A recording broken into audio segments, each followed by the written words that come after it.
Hello, and today's story is Fat Cat by James Sage and Russell Ato. Fat Cat by James Sage and illustrated by Russell Ato. Farmer Big lived next door to Farmer Bluster, who lived next door to Farmer Smarts, and they each thought that their cornfield was the best. "No doubt about it," boasted Farmer Big. "My cornfield is the best." "It isn't," argued Farmer Bluster. "My cornfield is much better than yours." "It's not." "It is." "It isn't." "It is." "Says who?" "Says me."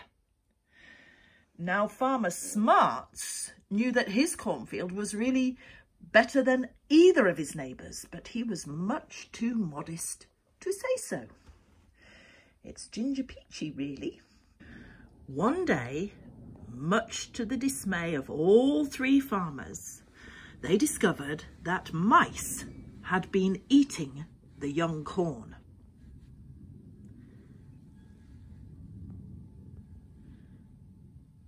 "Jumping Jehoshaphat!" groaned Farmer Big.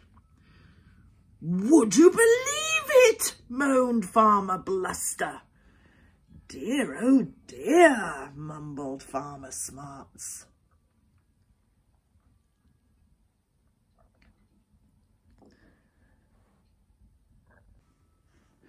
To teach those mice a lesson they would never forget, Farmer Big and Farmer Bluster each set to work building the perfect mousetrap.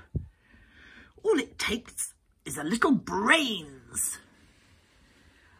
I'll have mine finished in 2 hoops and a holler. And they hammered and twisted and pushed and pounded away all day and most of the night and part of the next day too.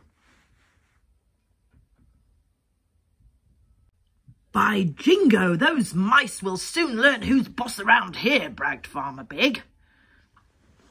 "With my invention, they don't stand a chance," gloated Farmer Bluster.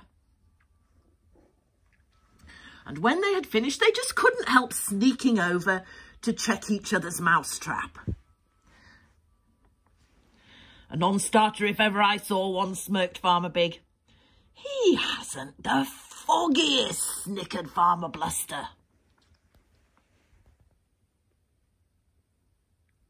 But there was a teensy-weensy problem that neither had considered.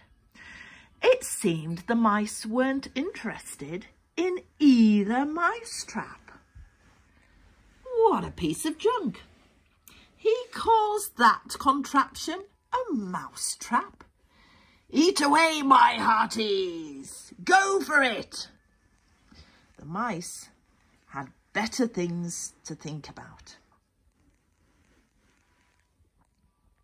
Now, while the mice stuffed themselves, the cornfield of Farmer Smarts remained strangely untouched. There's Farmer Big and Farmer Bluster saying it's time we got to the bottom of this. Maybe mousey over for a little look-see. Which is exactly what they did.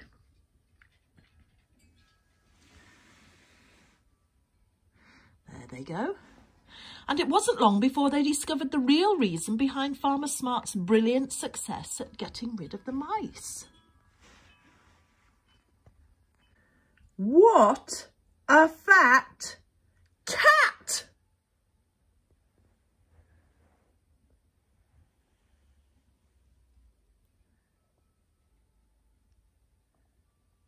And Farmer Big looked at Farmer Bluster, and Farmer Bluster looked at Farmer Big, and they decided there and then to pinch Farmer Smart's highly efficient mouse catcher, so that our fields are mouseless too.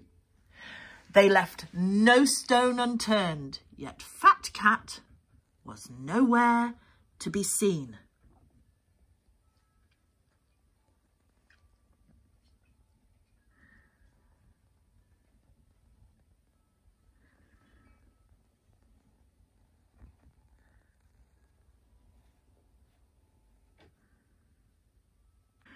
Can't win for losing, it seems, muttered Farmer Big. You can say that again, old buddy, sighed Farmer Bluster. Now, my friends, there's no need to feel glum, said Farmer Smarts. I think what you may be looking for is over there, resting in the hay. Only she's not quite so fat anymore. And sure enough, there was Fat Cat, slimmer and prettier and very, very pleased with herself. Kittens! Gasped Farmer Big. A whole litter! Gasped Farmer Bluster. Now you too can have a foolproof mouse catcher, beamed Farmer Smarts.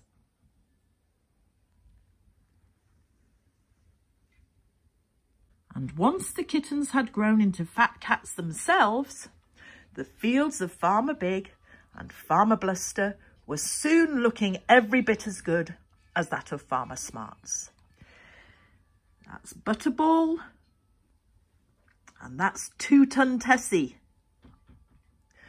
But secretly, all three farmers still thought their cornfield was the best. And Farmer Smarts' cat will always be Fat Cat. And that's the end of that story. But if you like listening to stories, I've done a few more. So please like and subscribe. Thank you very much for watching. Bye-bye for now.